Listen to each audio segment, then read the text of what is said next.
بسم الله الرحمن الرحيم maanta barnaamijkeenu waxaanu kaga hadli doonaa muuqaalooyinka cajiibka badan ay CC kaamirooyinka duubeen kaasoo qof bilaadan markiis looga shakeeyo uu sanaamini karin muuqaaladan soo qaadan doono waa laba muuqaal oo cajiib ah ay duubeen CC kaamirooyinka waxaa jira dhacdooyin cajiib leh haddii lagaaga shakeeyo aadan aamin karin ilaa aad aragto maantay dhacdooyinkan soo qaadanayno waa dhacdooyinkii ugu hadalhaynta badnaa isbuucan muwaadan u dhashay dalka Ireland ayaa gurigiisa soo jooga waxaa soo weeraray jin waliba si maaragta argagax leh ayuu jinku soo weeraray ninkan waxaa lagu magacaabaa James Powell gurigiisa ayuu soo galay wuxuu ka yimid shaqo daqad kadib waxa ku dhacay balaanu eegno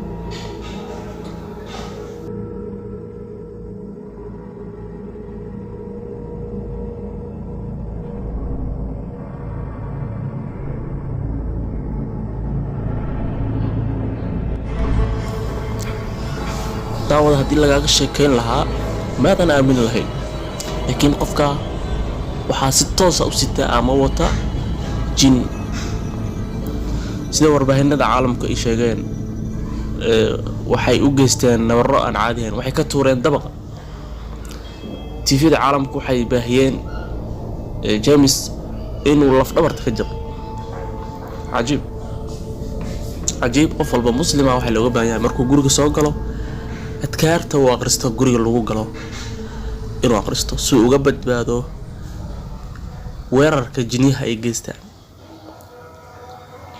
أذكارتها سواء بسم الله ولجنا وبسم الله خرجنا وعلى الله ربنا توكلنا ثم ليسلم على أهله بسم الله ولجنا وبسم الله خرجنا وعلى الله ربنا توكلنا ثم ليسلم على أهله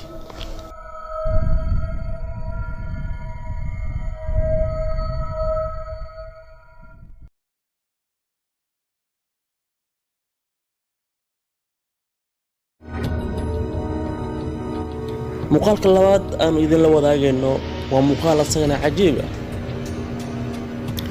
muuqaalkan waxaa ka hadlay Sheikh Maxamed Yuusuf Daabi maruu ka hadlayay furuucda ay kala baxaan jinniyaha jinkan waxaa la yiraahdaa jin al-mucaashaq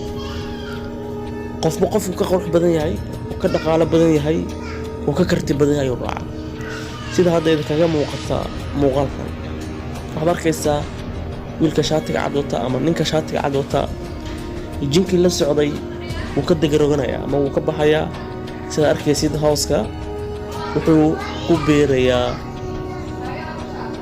qofkaas kale ee barbar socda jinkan waxaa lagu tilmaamay jin al-mucaashaq jinka jacaylka caashaqa marka dur iyo dhibaatooyin waa leeyahay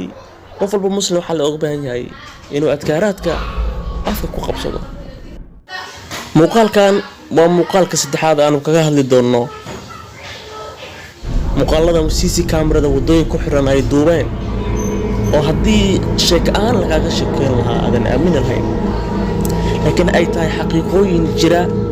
oo aan marna la dafiri karin muuqaalkan waxaa laga soo duubay dalka Bangladesh sida idinka muuqato aad arki doontaan gabar yar oo jin ah oo wadada dhexdeeda socotaayo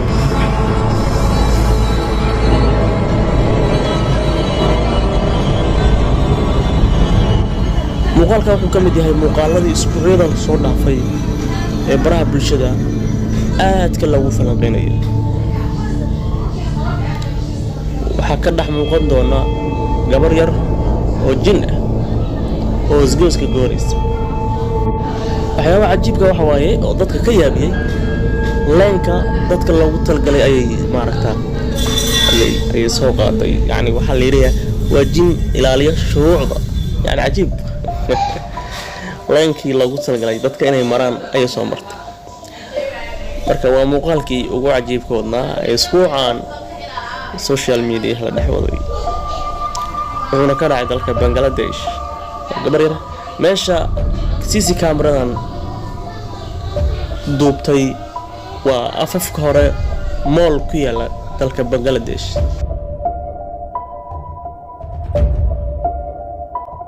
muuqaalka xigeentaan ku kulmi doono waxaan idin leenahay sidaas nabad.